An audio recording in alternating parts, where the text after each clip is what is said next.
രൗദ്രതാണ്ഡവം രചനാവതരണം നന്ദു അച്ചുകൃഷ്ണ.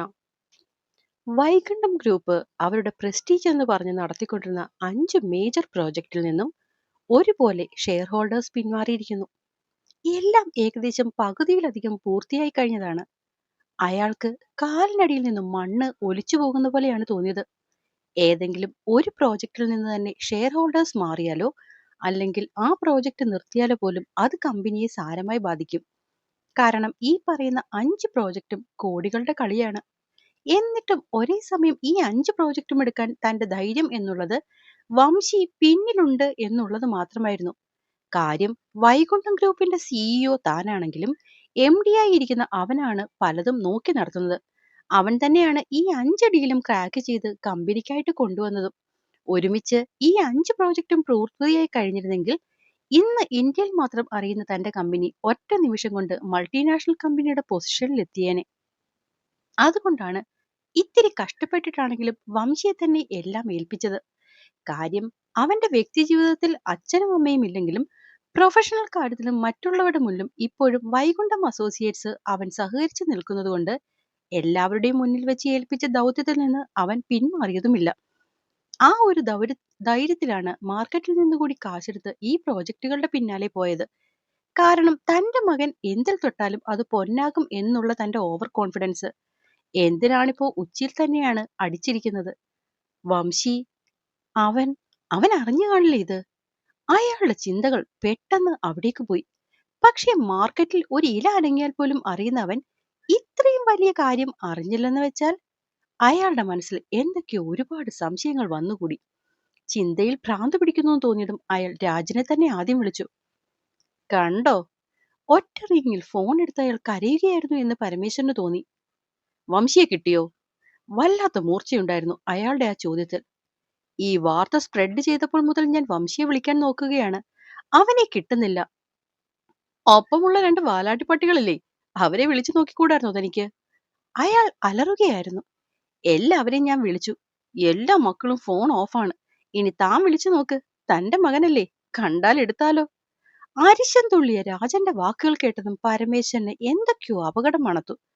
എടോ, താൻ ഇങ്ങനെ വേവലാതിപ്പെടേണ്ട കാര്യമൊന്നുമില്ല. പ്രോജക്റ്റ് സൈൻ ചെയ്യുമ്പോൾ വെറുതെ അങ്ങ് സൈൻ ചെയ്യുകയൊന്നും അല്ല ആരും. അതിന് അതിൻ്റെതായ റൂൾസും റെഗുലേഷൻസും ഒക്കെ ഉണ്ട്. ഇങ്ങനെയൊക്കെ പാതി വഴിയിൽ ഇട്ടിട്ട് പോയാൽ നമുക്കുണ്ടാവുന്ന നഷ്ടം പൂർണ്ണമായും തരേണ്ടത് ഈ പറയുന്ന കമ്പനികളാണ്. അതുകൊണ്ട് താൻ ഇങ്ങനെ പേടിച്ച് ചാകാതെ രാവിലെ ഒന്ന് ആയിക്കോട്ടെ. ഈ പറയുന്ന സകല മറ്റവന്മാരുടെയും കൊങ്ങയ്ക്ക് പിടിച്ചാലും ഞാൻ എനിക്ക് നഷ്ടമായ കാശ് തിരിച്ചു പിടിക്കും. താൻ നോക്കിക്കോ. അങ്ങനെ ഇങ്ങനെയൊന്നും പരമേശ്വരനൊന്നും ഇപ്പൊ നിൽക്കുന്ന ആൾക്കാരെ ഞാൻ ചതിക്കില്ല. തന്നെ ഒരാളെ വിശ്വസിച്ച് മാത്രമാണ് രാജൻ സകല സമ്പാദ്യവും ഇതിൽ ഇറക്കിയെന്നറിയാവുന്ന പരമേശ്വരൻ അയാളെ സമാധാനിപ്പിക്കും പോലെ പറഞ്ഞു. വാശിയോടെ അപ്പുറത്ത് അങ്ങനെ പറഞ്ഞതും ഇപ്പുറത്തെന്തോ വീണുടയുന്ന ശബ്ദമാണ് പരമേശ്വരൻ കേട്ടത്. പേടിക്കും പിടിക്കും, താൻ കുറെ പിടിക്കും. എടോ പരമേശ്വര, താൻ ഈ ന്യൂസ് ഒന്നും കാണാതെയാണോ ഈ വിടുവായത്തരം മൊത്തം വിളിച്ചു പോകുന്നത്? എടോ, നമ്മളുമായിട്ട് അസോസിയേറ്റ് ചെയ്ത ആ 5 കമ്പനികളും ഇന്നലെ വൈകുന്നേരം തന്നെ പാപ്പർ സ്യൂട്ടിന് ഹർജി ഫയൽ ചെയ്തിട്ടുണ്ട്. അവരുടെ അടുത്തുനിന്ന് താൻ എന്ത് വേണ്ടയാടോ ഉണ്ടാക്കുന്നത്? അവന്മാരുടെ അടുത്തുനിന്ന് താൻ കാശ് കുറെ ഉണ്ടാക്കും. അന്ന് ഈ പ്രോജക്റ്റുകൾ ഒരുമിച്ച് വന്നപ്പോൾ ഞാൻ തന്നോട് പറഞ്ഞതാ, ഏതെങ്കിലും ഒരെണ്ണം ചെയ്തിട്ട് പിന്നെ ബാക്കി നോക്കാമെന്ന്. അപ്പൊ തനിക്ക് തന്റെ ആ 6 അടി പൊക്കമുള്ള മോനെ ഒടുക്കത്തെ വിശ്വാസം.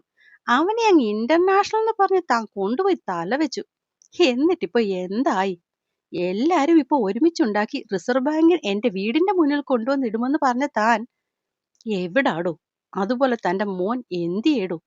ഇനിയിപ്പം അവനും കൂടി ചേർന്നിട്ടാണോ ഇതൊക്കെ? നേര് പറയടോ, താനും ഉണ്ടോ ഇതിൽ? പരമേശ്വരനുള്ള ദേഷ്യവും വലിച്ചു കയറ്റിയ മദ്യവും ഒക്കെ കൂടി ആയതുകൊണ്ട് രാജൻ പരിധി വിട്ട് പലതും അയാളോട് പറഞ്ഞു. ഒന്നാമത് രാജൻ പറയുന്നതൊക്കെ കേട്ടിട്ട് ആകെ ഭ്രാന്ത് പിടിച്ചിരുന്ന പരമേശ്വരന് അയാൾ അവസാനം ചോദിച്ച ചോദ്യം പക്ഷെ നേരെ തുളഞ്ഞു കയറിയത് തലയ്ക്കകത്തേക്കാണ്. വംശീ, അയാൾ ചോദിച്ച പോലെ ഇനി അവൻ അറിഞ്ഞുകൊണ്ടാണോ ഇങ്ങനെയൊക്കെ? ആ നേരം തന്നെ തേടിയെത്തിയ 1000 കോളുകളെ കട്ട് ചെയ്തുകൊണ്ട് അയാൾ വേഗം വംശിക്ക് ഡയൽ ചെയ്തു. രാജൻ പറഞ്ഞ പോലെ അവന്റെ ഫോൺ സ്വിച്ച് ഓഫ് ആയിരുന്നു. ഇഷ്ടമില്ലായിരുന്നെങ്കിലും അയാളുടെ ഫോണിൽ നിന്ന് അന്ന് ആദ്യമായി അഗ്നിക്കും പാർത്ഥനും കോളുകൾ പോയി. Switch off. അയാൾ വേഗം ഡ്രസ് എടുത്തിട്ട് ബില്ല് സെറ്റിൽ ചെയ്ത് കാറുമായി പുറത്തേക്ക് ഇറങ്ങി. ലക്ഷ്യം വംശി മാത്രമായിരുന്നു. മതി വിച്ചേട്ടാ, സമയം എത്രയായെന്ന് കരുതിയിട്ടാ ഈ ബാക്കി എന്തേലും അവൾ പറയും മുന്നേ തന്നെ അവളുടെ മാറിൽ നിന്ന് മുഖം ഉയർത്തി അവൻ ആ കണ്ണിലേക്ക് നോക്കി. ഈ ബാക്കി പറ. ചോദിക്കുന്നതിനൊപ്പം തന്നെ പല്ലിന്റെ തുമ്പ് കൊണ്ട് അവൻ അവളെ ഒന്ന് കടിച്ചു വിട്ടു. വന്ന് വന്ന് ഉപദ്രവം തന്നെ. മാറിനെ പൊത്തിപ്പിടിച്ച് അവനെ തള്ളി മാറ്റിയവൾ കമിഴ്ന്നു കിടന്നു. ഞാനോ? ഉപദ്രവമോ? നുണ പറയില്ലടി. ഞാൻ ഞാൻ പാവല്ലേ ധാത്രി. കൊഞ്ചിക്കൊണ്ട് അവൻ അവളുടെ പുറത്തേക്ക് കിടന്നു. ഹൂവ്, പാവം. എന്നെ കൊണ്ട് കൂടുതലൊന്നും പറയിപ്പിക്കരുത്. പൊന്നുമോന്റെ പാവത്തം മുഴുവനും എന്റെ ദേഹത്ത് ഇപ്പൊ പാടായിട്ടാണ് കിടക്കുന്നത്. അറിയോ? അറിയാം. പക്ഷെ അതെന്റെ പാവത്തമല്ല, എന്റെ പ്രണയമാണ്. അവളെ തിരിച്ചു കിടത്തി ഒരു കണ്ണിറുക്കി അവൻ പറഞ്ഞതും പെണ്ണൊന്ന് എത്തിക്കുത്തി അവന്റെ കവിളിൽ അമർത്തി കടിച്ചു. വേദനിപ്പിക്കുന്നുടി. നൊന്തെങ്കിൽ നന്നായിപ്പോയി. ഇതുപോലെ എനിക്ക് നോന്നേ. മണി 4 കഴിഞ്ഞു. ലോകത്ത് ബാക്കിയുള്ള എല്ലാ മനുഷ്യരും ഇപ്പൊ ഉറക്കമായി കാണും. അപ്പോഴാ ഇവിടെ. അവൾ 4 മണിയെന്ന് പറഞ്ഞതും അവന്റെ കണ്ണുകൾ പെട്ടെന്ന് പോയത് ഓഫായി കിടക്കുന്ന തന്റെ ഫോണിലേക്കാണ്. മറ്റാർക്കും മനസ്സിലാവാത്തൊരു പുഞ്ചിരി അവന്റെ ചുണ്ടിനറ്റത്ത് വന്നു നിന്നു. മാറിക്കേ, മതി, എനിക്ക് ഉറക്കം വരുന്നു. പിണങ്ങുന്ന പോലെ പറഞ്ഞുകൊണ്ട് അവൾ അവനെ തള്ളി മാറ്റാൻ നോക്കിയതും ചെക്കൻ മൊത്തത്തിൽ അവളുടെ മുകളിലേക്ക് കയറി കിടന്നു. അങ്ങനെ എന്നെ വേദനിപ്പിച്ചിട്ട് പൊന്നുമോള് കിടന്നുറങ്ങണ്ട. ഇനിയിപ്പം ഞാൻ തരുന്ന വേദന കൂടി സഹിച്ചിട്ട് മതി ബാക്കിയൊക്കെ. പറയുന്നതിന്റെ ഒപ്പം തന്നെ അവൻ അവളെ മോഹം തീരാതെ പ്രണയിക്കാൻ തുടങ്ങി. നല്ലൊരു ഉറക്കത്തിന്റെ പാതിയിൽ എപ്പോഴോ ആണ് അടുത്ത് കിടക്കുന്ന ഫോൺ ബെല്ലടിക്കുന്ന ശബ്ദം വംശി കേൾക്കുന്നത്. അത്രയും ഗാഢമായ ഉറക്കമായിട്ട് പോലും അവൻ വേഗം ഞെട്ടി എഴുന്നേറ്റ് ഫോണിന്റെ സൈഡ് ബട്ടൺ പ്രസ് ചെയ്തു. കണ്ണിൽ അതുകൾ വേഗത്തില് അടുത്ത് കിടന്ന് ഉറങ്ങുന്നവളിലേക്ക് പോയി. കാതിൽ കേട്ടതിന്റെ ആകും ചിണുങ്ങി മുഖമൊക്കെ ചുളിക്കുന്നുണ്ട് പെണ്ണ്. ഒരിത്തിരി നേരം കൂടി ആ ബെല്ലടിച്ചിരുന്നെങ്കിൽ ഉണരുമായിരുന്നു. 100% ഉറപ്പ്. അവൻ നെഞ്ചിൽ കൈവച്ചുകൊണ്ട് തന്നെ കൈയുന്തി കട്ടിലിന്റെ ക്രാസിലേക്ക് ചാരിയിരുന്ന് കയ്യിലെ ഫോണിലേക്ക് നോക്കി. ഏതോ പരിചയമില്ലാത്ത നമ്പരാണ്. പക്ഷെ തന്റെ കണക്കുകൂടൽ പ്രകാരമാണ് കാര്യങ്ങളൊക്കെ നടക്കുന്നെങ്കിൽ ഈ വരുന്ന കോളിന്റെ ഉറവിടം എവിടെയാണെന്ന് ഏകദേശ രൂപം വംശിക്ക് അപ്പോഴേ ഉണ്ടായിരുന്നു. അതുകൊണ്ട് തന്നെ അവൻ ആ കോള് കട്ട് ചെയ്ത് ഫോൺ പിന്നെയും സ്വിച്ച് ഓഫ് ചെയ്തു. ഇന്നലെ കിടക്കുന്നതിന് മുന്നേ പോലും താൻ ഓഫ് ചെയ്ത ഫോൺ പിന്നെ എങ്ങനെ ഓണായി എന്ന് ചിന്തിക്കെ അവന്റെ കണ്ണുകൾ അടുത്ത് കമിഴ്ന്നു കിടക്കുന്ന പെണ്ണിലേക്ക് പോയി. ഓഫ് ചെയ്ത് വെച്ചിട്ട് സൈഡ് ടേബിൾ തന്നെയാണ് വെച്ചത്. പക്ഷേ അതൊന്ന് അലമാരയിൽ എടുത്തു വെക്കും മുന്നേ തന്നെ പെണ്ണിന്റെ പിറക്കത്തിന് എന്തോ മറുപടി പറയാൻ പോയ പോക്കാണ്. അതാണ് രാവിലെ പകലാക്കിയ പ്രണയ സംഗമങ്ങൾക്ക് സാക്ഷിയായത്. അപ്പൊ പിന്നെ ഫോണിൽ ശ്രദ്ധിക്കുമോ? മനോഹരമായ എന്തൊക്കെയോ ഓർമ്മയിൽ അവന്റെ മുഖം വിടർന്നു. അന്ന് അവളെ ആ ഭയപ്പാടിന്റെ ചില്ലുകൂട്ടിൽ നിന്നും മോചിപ്പിച്ചതിന് ശേഷം പിന്നെ ഓരോ രാവും അവൾ തന്റെ പ്രണയമറിഞ്ഞു മാത്രമേ ഉറങ്ങിയിട്ടുള്ളൂ. അത് അങ്ങനെ തന്നെ വേണമെന്നുള്ളത് അവളിലും അധികം അവന്റെ നിർബന്ധമായിരുന്നു. കാരണം ഇനി അവൾ കണ്ണടച്ചാലും കണ്ണു തുറന്നാലും ഉണ്ണുമ്പോഴും ഉറങ്ങുമ്പോഴും എന്തിന് ശ്വാസം ഒന്ന് എടുത്താൽ പോലും തന്റെ ഗന്ധവും തന്റെ ഓർമ്മകളും മാത്രമേ അവൾക്ക് ചുറ്റും ഉണ്ടാകാൻ പാടുള്ളൂ എന്നുള്ള തന്റെ വാശിയില് പെണ്ണിപ്പോൾ രാവുകളെ പകലാക്കി ആകെ പെട്ടുകിടക്കുകയാണ്.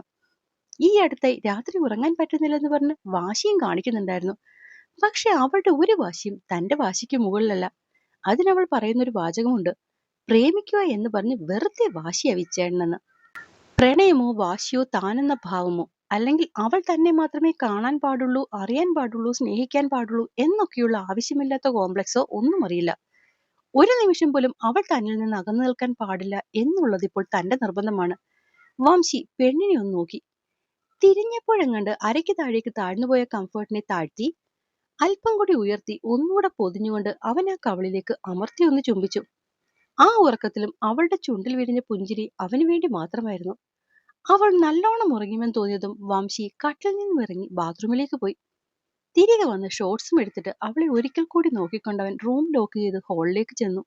ഒപ്പം അവളുടെ ഫോണും തന്റെ ഫോണും പിന്നെ മറ്റൊരു ഫോണും കയ്യിലെടുത്തുകൊണ്ട് തങ്ങൾ രണ്ടുപേരുടെയും ഫോൺ ഹാളിലെ ഡ്രോയറിലേക്ക് വെച്ച് മൂന്നാമത്തെ ഫോണിൽ നിന്നും വംശി ജെയിംസിന് ഡയൽ ചെയ്തു.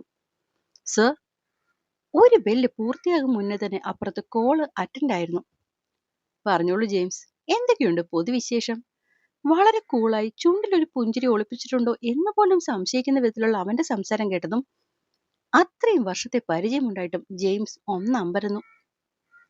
ഈ ചോദിക്കുന്ന വിശേഷം എന്താണെന്ന് വ്യക്തമായിട്ട് തനിക്കും അറിയാം, ചോദിക്കുന്ന അദ്ദേഹത്തിനും അറിയാം. എന്നിട്ടും ഇത്രയും കാഷ്വലായി എങ്ങനെയാ ഒരാൾക്ക്? ആദ്യമായി അവൻ ചോദിച്ച ചോദ്യത്തിന് മറുപടി പറയാൻ ജെയിംസിന് നിമിഷങ്ങൾ വേണ്ടി വന്നു. ജെയിംസ്, ഇത്തവണ കഴിഞ്ഞ തവണത്തെ പോലെ സൗമ്യത ഉണ്ടായിരുന്നില്ല ആ വിളിയിൽ. പറയടോ, എന്തൊക്കെയുണ്ട് നാട്ടിൽ വിശേഷം? സ്വന്തം കുടുംബത്തിന്റെ തന്നെ അസ്ഥിവാരം തോണ്ടി പുറത്തിട്ടിട്ട് ഒരാൾക്ക് എങ്ങനെയാണ് ഇത്രയും സമാധാനത്തിൽ അതിനെപ്പറ്റി തിരക്കാൻ പറ്റുന്നതെന്ന് ചിന്തിച്ചുകൊണ്ട് തന്നെ ജെയിംസ് സംസാരിച്ചു തുടങ്ങി. മാർക്കറ്റ് ആകെ ക്രാഷായി നിൽക്കുകയാണ് സാർ. ഈ കുറഞ്ഞ മണിക്കൂറുകൾ കൊണ്ട് തന്നെ വൈകുണ്ഠം അസോസിയേറ്റ്സുമായി ബന്ധപ്പെട്ട പല കമ്പനികളുടെയും ഷെയറുകൾ പൂർണ്ണമായും തകിടം മറിഞ്ഞിട്ടുണ്ട്. ഓൾമോസ്റ്റ് തകർന്നു എന്ന് തന്നെ പറയാം. അവരൊക്കെ ഇപ്പോൾ പാഞ്ഞു പിടിച്ച് പരക്കം പാഞ്ഞ് അന്വേഷിക്കുന്നത് സാറിനെയാണ്. ഓ, ഗുഡ്. എന്നിട്ട്?